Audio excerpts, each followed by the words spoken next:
David has built his case before God. He has declared his innocence, named the injustice, and called on the Lord God of hosts to awaken and act.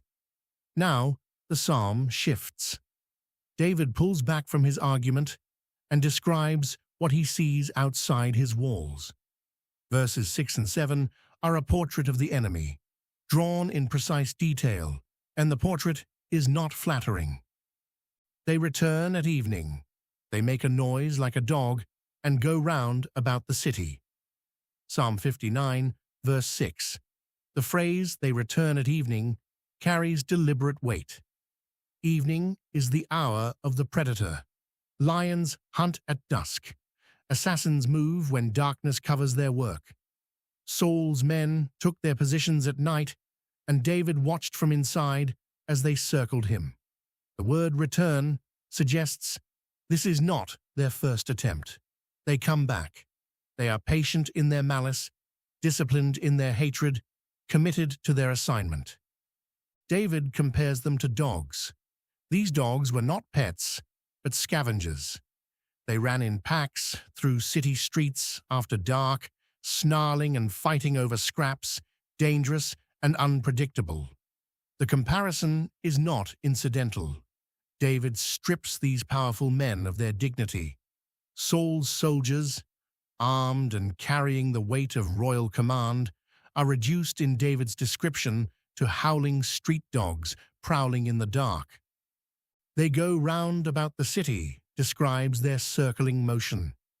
These evil men do not attack once and then withdraw.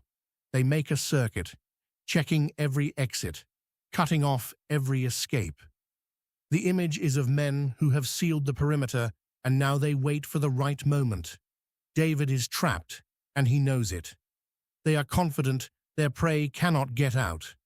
This verse invites the reader to see what David sees, not an invincible enemy, but circling dogs. The description reframes the threat through the lens of God's sovereignty. Men who reject God's authority and operate outside his law have degraded themselves, regardless of what rank or title they carry. Behold, they belch out with their mouth. Swords are in their lips.